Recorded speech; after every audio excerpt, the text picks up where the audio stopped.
Olá pessoal, tudo bem? Bom, então hoje a gente vai utilizar o conceito de limite, que a gente já viu em aulas passadas, para definir a continuidade de uma função. Tá? Então a gente vai definir a continuidade inicialmente de uma função no ponto, e em seguida a continuidade de uma função no intervalo. Então, uma função f de x é contínua em um número a se o limite dessa função quando x tende a A for igual a o f de A, ou seja, o valor da função quando x for igual a A. Então, observa que essa definição ela implicitamente requer três coisas para que a gente tenha continuidade de uma função f em um número A. São essas aqui. Primeiro, a função tem que estar definida para o x igual a A, né? O A tem que fazer parte do domínio dessa função. O f de A tem que existir. Tá? A segunda então aqui, é que o limite dessa função quando x tende a A também tem que existir, né? Que é o que aparece aqui do lado esquerdo. Tá? A gente viu aula passada que esse limite bilateral ele vai existir quando os limites laterais forem iguais. Tá? Então, a função sendo definida para x igual a A e o limite de f de x com x tendendo a A existindo, são as duas primeiras condições para que a função seja contínua em x igual a A. E a terceira é que esses dois primeiros sejam iguais, tá? Que é justamente a definição. Ó. O limite de f de x com x tendendo a A sendo igual ao f de A. Então, implicitamente, essa condição de continuidade em um número requer essas três coisas aqui. Tá? Se pelo menos uma delas deixar de existir, a função não vai ser contínua naquele número A. Aqui só para ilustrar, ó, imagina que eu tenho aqui o gráfico da função f de x. Tá? Então eu tenho aqui no eixo horizontal os valores de x, no eixo vertical os valores da função para cada um desses valores de x. E aqui eu tenho um gráfico da função. Tá? Então observa que o f de a existe, né? A função é definida para x igual a A. O número A faz parte do domínio da função. Ó. O f de A aqui ó, é definido. Tá? A segunda condição ela também é satisfeita. Observa que quando x se aproxima de A tanto pela esquerda quanto pela direita, o valor da função está se aproximando de L. Ó, certo? E a terceira condição também. O limite dessa função quando x tende a A é exatamente igual ao f de A. Então, isso permite com que a gente conclua que essa função é contínua em A. Como eu falei, se pelo menos uma dessas deixar de ser verdadeira, uma dessas condições, a função ela não vai ser contínua naquele número. Tá? E aí, para ilustrar, eu tenho esse outro exemplo aqui, que eu repeti os requisitos para que ela seja contínua no número. E imagina que agora esse aqui seja o gráfico da minha função f de x. Tá? Então, será que essa função f de x é contínua para x igual a 1? Vamos analisar? Então, aqui pelo gráfico eu já vejo ó, que para x igual a 1, essa bolinha branca indica que a função não é definida para x igual a 1, ou seja, não existe o f de 1. O 1 não faz parte do domínio da função. Então, essa primeira condição aqui ó, já não é satisfeita. Então, a gente já pode dizer que essa função f de x não é contínua em x igual a 1. Será que ela é contínua em x igual a 3? Vê que em x igual a 3 eu tenho f de 3, né? O f de 3 está aqui, ó. Esse pontinho aqui fechado. Esse pontinho aqui escuro. Esse valor aqui, ó. Então, a primeira condição é satisfeita. Será que a segunda é satisfeita? Será que existe o limite da função quando x tende a 3? Para a gente saber, a gente tem que olhar para os limites laterais, né? Ver que quando eu me aproximo de 3 pela esquerda, o valor da função está se aproximando desse valor aqui, ó. Já quando eu me aproximo de 3 pela direita, por valores maiores que 3, o valor da função está se aproximando desse outro valor aqui. Ou seja, eles são diferentes. O limite de f de x quando x tende a 3 pela esquerda é diferente do valor do limite de f de x quando x tende a 3 pela direita. Portanto, o limite bilateral ele não existe. Então, está deixando de satisfazer essa segunda condição, o que permite com que a gente conclua que f não é contínua em x igual a 3. E em x igual a 5, será que ela é contínua? X igual a 5 está aqui. F de 5 existe? Existe. É esse ponto aqui.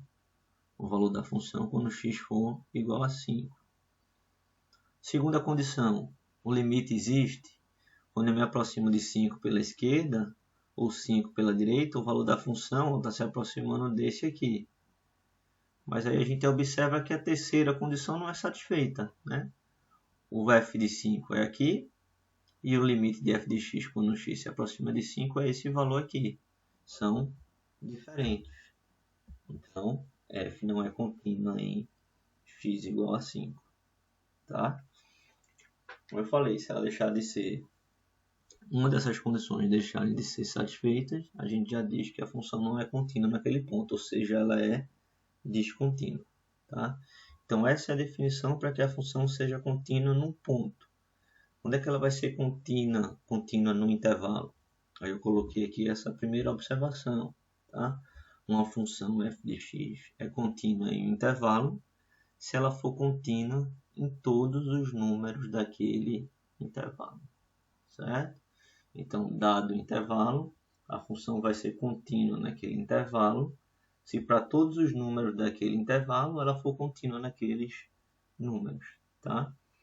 E geometricamente, né? O que é que isso significa?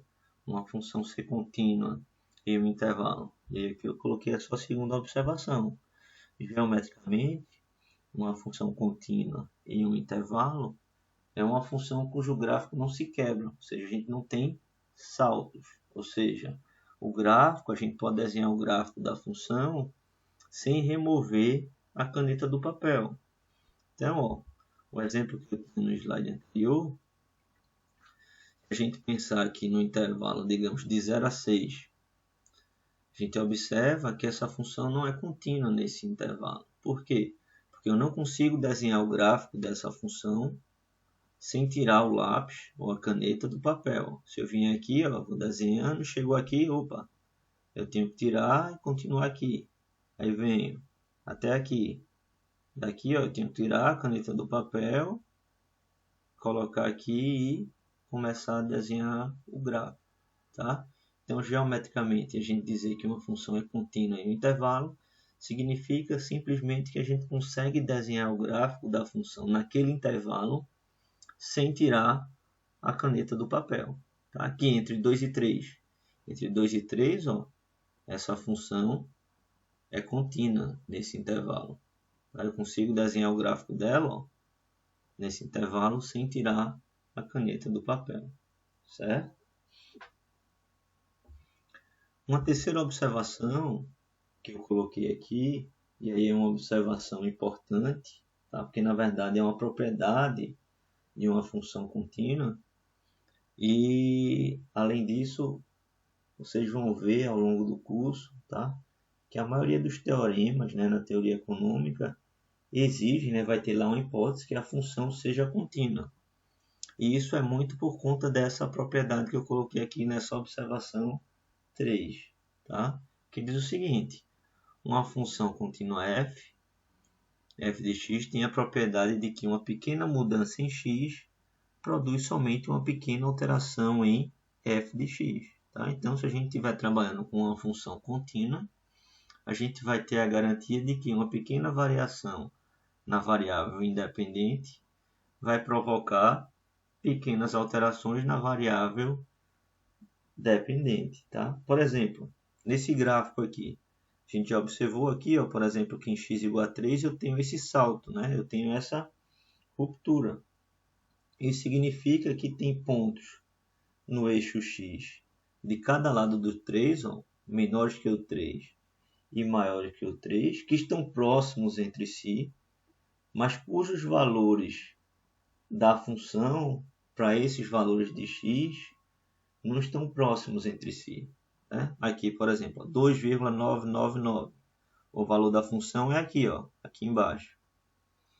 E para o valor para o x 3,0001, bem perto do anterior, é que o valor da função, ó, é aqui. Ou seja, tem uma diferença bem grande nos valores das funções, apesar de ter valores de x bem próximos, certo?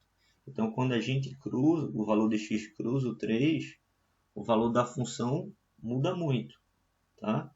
Então, aqui a gente tem que pequenas variações em x não estão produzindo pequenas variações na função f, tá? Quando eu tenho funções contínuas, isso aqui não vai acontecer, tá?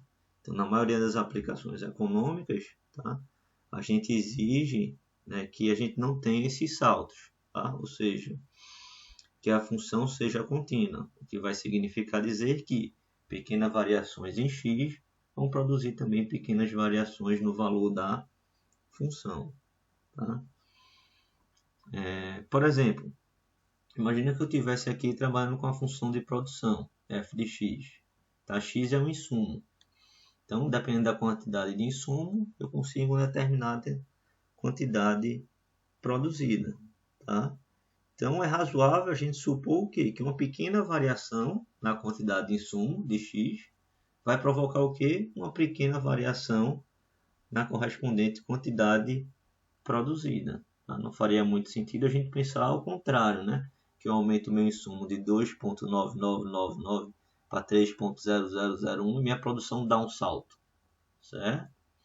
Então, como eu falei, vocês vão ver que na maioria dos teoremas, né,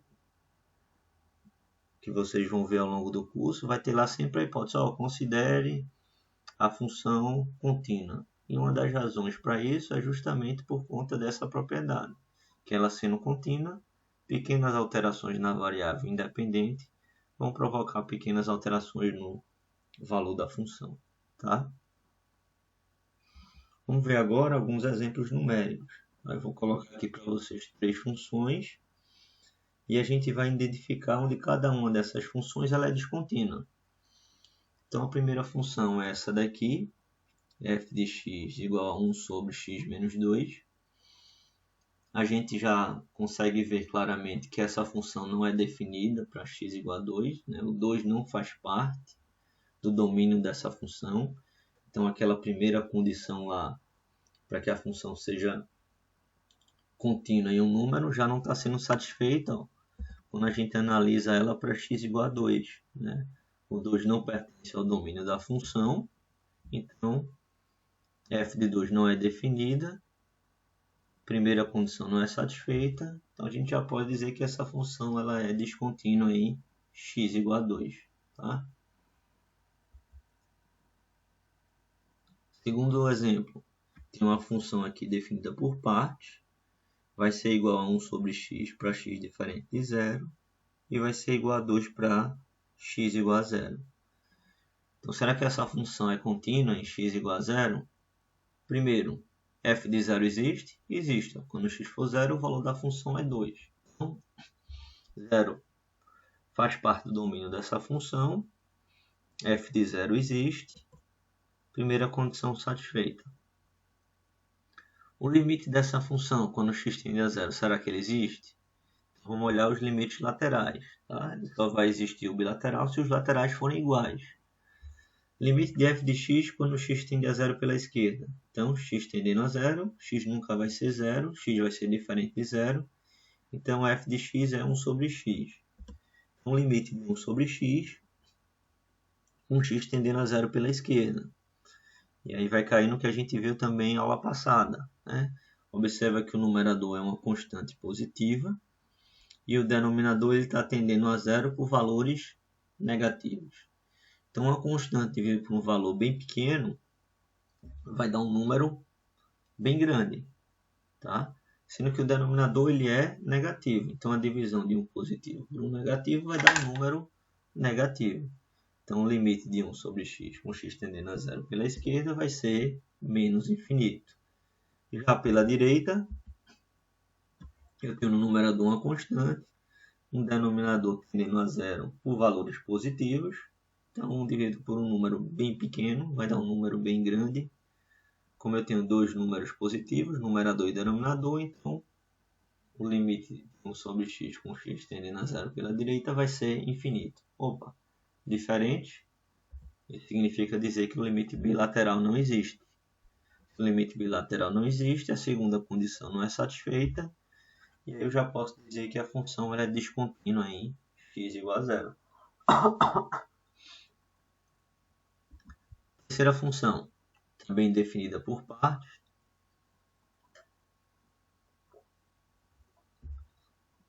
O valor da função é igual a 3 para x igual a 1. E é igual a 2x para x diferente de 1. Tá? Então, primeira condição satisfeita, f de 1 existe, tá? Que é igual a 3. Segunda condição,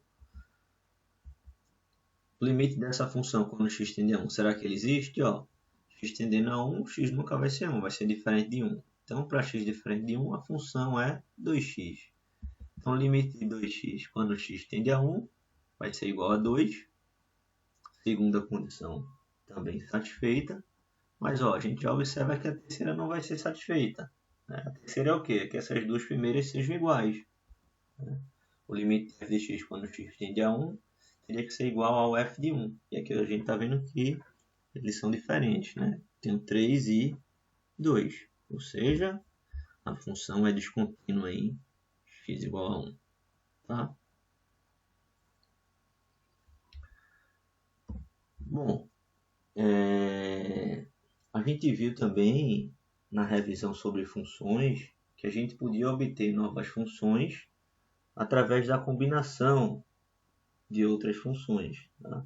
E uma maneira de combinar funções é realizar as operações com funções. Então, esse primeiro teorema ele mostra justamente a relação entre a continuidade das novas funções obtidas e a continuidade das funções utilizadas para obter estas novas funções. Tá?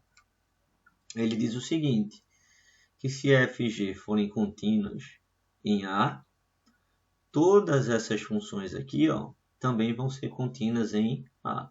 Então, se a função f e a função g forem contínuas em A nova função obtida somando f e g, né, que eu estou representando dessa forma, também vai ser contínua em A. Como a função f menos g, como se eu pegar uma constante c e multiplicar pela função f, essa função também vai ser contínua em A. Se eu multiplicar as duas funções ou se eu dividir. Agora, quando eu divido, eu tenho que ter o cuidado, né? A preocupação que o quê? Que o denominador tem que ser diferente de zero, tá? A demonstração é simples. Eu vou demonstrar essa primeira situação e as outras são semelhantes, tá? Então, por favor. A gente está primeiro aqui considerando o quê? Que f e g são contínuas em A. Então, f ser contínuo em A significa o quê? Que o limite de f de x quando x tende a A tem que ser igual a f de A. É a definição inicial da aula de hoje, certo? A função vai ser contínua num ponto quando ocorrer isso aqui. O limite de f de x quando x tende a A foi igual a f de A. Então, eu estou supondo que f e g são contínuos em A. Então, o limite de g de x quando x tende a A tem que ser igual a o g de A. E aí, o que a gente quer mostrar? Que essa função aqui, ó, f mais g, também vai ser contínua em A. Quando é que ela vai ser contínua em A? Quando o limite dela, quando x tender a A, é igual ao quê? Ao valor da função f mais g, quando eu substituir x por A, certo? Então, vamos mostrar que isso vai acontecer aqui. Então, essa função f mais g é o que? É eu somar a função f e a função g, certo? Então, posso representar ela assim, ó, f de x mais g de x. Propriedade de limite. O limite da soma é o quê? É a soma dos limites. Eu posso reescrever dessa forma aqui, ó. Limite de f de x quando x tende a A, mais o limite de g de x quando x tende a A. Opa! Quem que é o limite de f de x quando x tende a A? Está aqui, ó. Como f é contínuo em A, isso aqui vai ser igual a f de A. Como o g de x é contínuo em A, então isso aqui vai ser igual ao g de A. Então, observa que eu estou obtendo esse limite aqui, ó, de f de x mais g de x com x tendendo a A, simplesmente fazendo o quê? Substituindo o x por A. Ou seja, eu estou encontrando o valor de f mais g quando eu substituo x por A. Então, ó, vê que aqui eu tenho a definição de continuidade de uma função no ponto. Se eu substituir aqui o x por A, isso vai ser igual ao limite dessa função quando x tender a A. Então, essa é uma função contínua em A. Tá? A prova das outras é semelhante, certo? É só a gente utilizar as propriedades de limite que a gente já viu. Bom, esse segundo teorema, a gente também falou um pouquinho sobre ele quando a gente calculou o limite de algumas funções. Tá? Então, primeiro ele diz o seguinte para a gente, que uma função polinomial ela é contínua em qualquer número. A gente viu que quando eu tinha uma função polinomial, para eu calcular o limite dessa função com x tendendo a A, por exemplo, bastava a gente fazer o quê? A substituição direta. Jogar na função x igual a A. E quando a gente faz isso, a gente tem exatamente a definição de continuidade de uma função no ponto, né? O limite de f de x com x tendendo a A igual a f de A. E outra situação que a gente viu também, que a gente consegue obter o limite de uma função por substituição direta, era quando? Quando eu tinha uma função racional e x estava tendendo a um número no domínio daquela função. Tá? Que é esse ponto 2 aqui, ó, o teorema 2. Uma função racional ela é contínua em todos os números do seu domínio. Tá? Vamos ver um exemplo. Determine o valor de m de modo que essa função aqui ela seja contínua. Tá? Contínua onde? Para o conjunto de números reais, certo? No intervalo de menos infinito até infinito. Vê que aqui, ó, x ao quadrado menos 1 dividido por x menos 1, se essa aqui fosse a função, qual que seria o domínio dela? Todos os reais, com exceção de x igual a 1, certo? Então, quando x fosse igual a 1, essa função não seria definida. Então, ela não seria contínua em x igual a 1. E aí eu quero encontrar o valor de m que vai fazer com que ela seja contínua para todos os reais, certo? Então, tem que ser obedecida aquelas três condições. A primeira é que o f de 1 exista. Tá? Aqui ele vai existir, ó, e vai ser igual a m. Aqui eu ainda não sei quem que é. Então, ok. A segunda condição, para que a função seja contínua em x igual a 1. De novo, eu quero que ela seja contínua em x igual a 1, porque eu já sei que ela é contínua para todos os reais, com exceção do x igual a 1. Então, eu quero fazer agora com que ela seja contínua para o x igual a 1. Fazendo com que ela seja contínua para o x igual a 1, como ela é racional, ó, e a gente viu que o domínio dela aqui, se eu considerar só essa primeira parte, são todos os reais, com exceção de 1, tá? Eu vou ter ela agora contínua para todos os reais. Então, f de 1 vai existir, vai ser igual a m. O limite dessa função também tem que existir quando x tender a 1. Quando x tender a 1, x nunca vai ser 1. X vai ser diferente de 1. Para x diferente de 1, a função é essa daqui, ó. Então, eu vou calcular o limite dessa expressão com x tendendo a 1. Vê que aqui eu não consigo a substituição direta, né? Eu teria 0 no numerador, 0 no denominador, eu teria aí uma indeterminação. Para a gente resolver esse problema, o que, é que a gente faz? A gente viu na aula passada. A gente tem que fazer aqui algumas operações algébricas para simplificar. Né? Que operação a gente pode fazer aqui? Ó? Aqui eu posso ver como sendo no numerador a ao quadrado menos b ao quadrado. A gente viu que a ao quadrado menos b ao quadrado é igual a mais b vezes a menos b. Eu posso reescrever o numerador assim, ó. Quando eu multiplicar x menos 1 por x mais 1, eu volto para esse numerador aqui que eu tinha anteriormente. Tá? Bom, como x nunca vai ser 1, x menos 1 nunca vai ser 0. Então, esse termo do numerador cancela com esse termo do denominador. E eu vou ficar com o limite de x mais 1 com x tendendo a 1. Tá? Por substituição direta, então, eu tenho que esse limite vai ser igual a 2. Então, o limite da função com x tendendo a 1 existe e é igual a 2. Para que a função seja contínua em x igual a 1, precisa agora o quê? Que esse limite seja igual a o f de 1. Ou seja, o m seja igual a 2. Então, se o m for igual a 2, essa função aqui, definida por parte dessa forma, ela vai ser contínua para todos os números reais, certo? Uma outra maneira de combinar funções que a gente viu foi através da composição de funções, né, das funções compostas. Tá? Então vamos agora falar sobre a continuidade de uma função composta. Mas antes eu coloquei aqui esse teorema 3, tá? Que é um teorema sobre o limite de uma função composta. Tá? Ele é importante para depois a gente demonstrar o teorema sobre a continuidade de uma função composta. Então, esse teorema 3 diz para a gente o seguinte: seja f uma função contínua em B e o limite de g de x com x tendendo a igual a b. Então, o limite da função composta f de g de x quando x tende a vai ser igual a f de b. Tá? É bem intuitivo, certo? Bom, a gente está partindo de quê? Que f é contínua em B. Se f é contínua em B, significa o quê? Que o limite de f quando x tende a B vai ser igual a o f de B. Tá? Então, ó, eu sei que o limite de f de x com x tendendo a B é f de B, e sei que o limite de g de x com x tendendo a vai ser igual a B. Quem que vai ser o limite de f de g de x quando x tende a A? Bom, quando x tende a A, o que é que está acontecendo com g de x? Quando x tende a A, o g de x está se aproximando de B. E quando a variável independente aqui da função f se aproxima de B, o valor da função se aproxima de quê? De f de B. Ó. Então, de novo, quando x se aproxima de A, o g de x está se aproximando de B.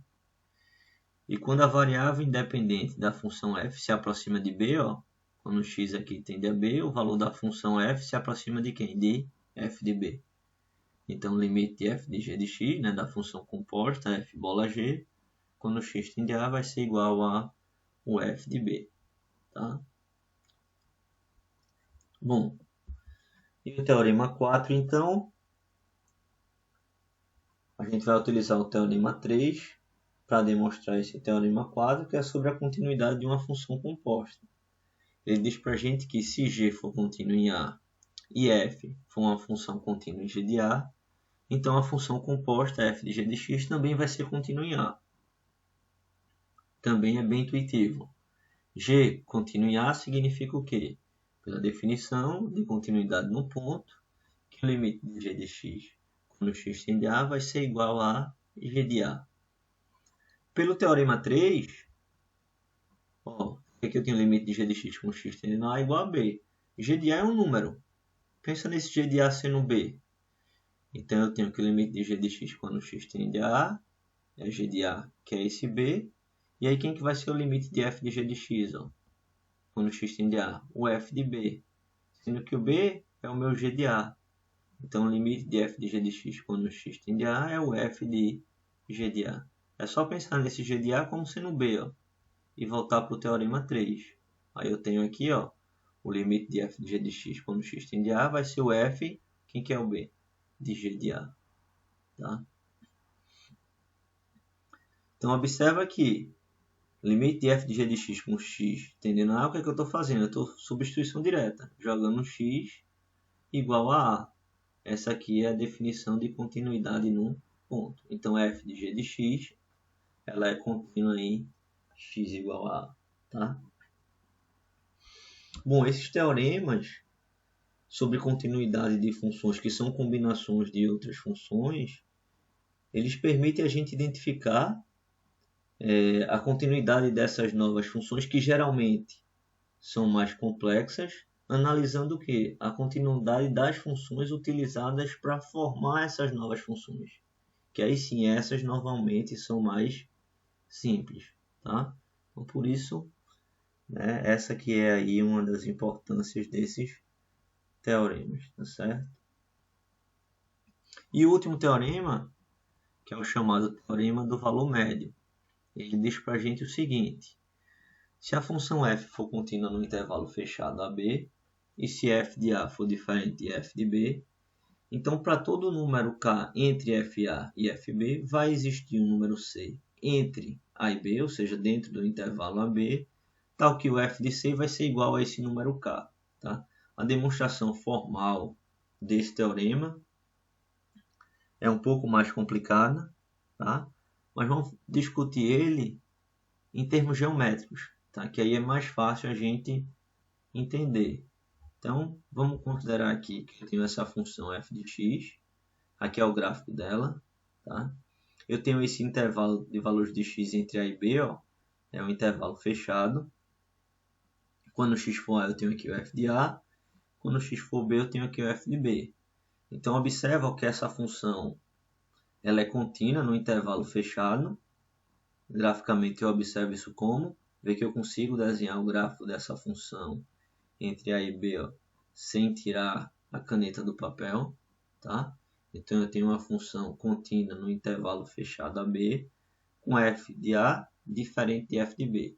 Então, obedecido essa condição, o teorema me garante o quê? Que para todo número k entre FA e B, f de A e f de B, digamos que eu pegue esse k aqui, vai existir um número C que vai estar onde? Entre A e B, que seria esse aqui, o que o f de C vai ser igual a esse k. Tá? Então, o que esse teorema diz para a gente é que se essa condição for satisfeita, né, eu tiver uma função contínua no intervalo fechado AB e f de A for diferente de f de B, para todo número que a gente pegar entre FA e f de B, vai existir um C entre A e B, tal que o f de C vai ser igual a esse número. Tá? Em termos geométricos, esse teorema ele afirma que se a gente tiver uma reta horizontal qualquer, y igual a k, tá? Entre f de A e f de B, né? Entre as retas f de A e f de B, tá? O gráfico da função não vai poder saltar a reta. Tá? Ele vai interceptar o gráfico dessa função em pelo menos um ponto. Tá? Eu poderia cruzar o gráfico da função em mais de um ponto. Nesse meu exemplo aqui, ó, se eu pego, por exemplo, um K aqui mais embaixo, traço uma reta horizontal, ela cruza aqui e cruza em um ponto aqui. Certo? Eu posso cruzar o gráfico em mais de um ponto. O que esse teorema diz para a gente é que em pelo menos um ele vai cruzar. Certo? Se a função não fosse contínua, tá? A gente não teria, esse teorema ele não seria verdadeiro. Certo? Aí para ilustrar, ó, imagina que eu tenho essa função aqui. Aqui eu tenho um gráfico da função. Então, se eu considerar o intervalo AB, então aqui eu tenho f de A e f de B, eu vejo que essa função ela não é contínua nesse intervalo, porque eu não consigo desenhar o gráfico dessa função sem tirar a caneta do papel, tá? Dentro desse intervalo. Vê que aqui eu venho, quando chega aqui, opa, tenho que tirar a caneta e continuar daqui. Tá? Então ela não é contínua. Então esse teorema aqui não vale. Observa que esses valores aqui, ó, eles estão entre FA e FB, certo? Então existem essas quantidades entre FA e FB que não podem ser produzidas, né? Que não podem ser obtidas pegando valores para x entre A e B. Tá? Eu tenho esses valores aqui, ó, de FA e FB, que eu não consigo obter pegando valores de x entre A e B. Certo? Se a gente pensar aqui, ó, em f de x, de novo, como sendo a função de produção e x a quantidade de insumos, vê que não é razoável a gente pensar nessa função como sendo descontínua. Né? Porque se a gente pensar nela como sendo descontínua, aconteceria o quê? A gente teria valores de produção. Eu consigo produzir FA com uma quantidade de insumo A e eu consigo produzir uma quantidade maior FB com a quantidade maior de insumos X igual a B, tá?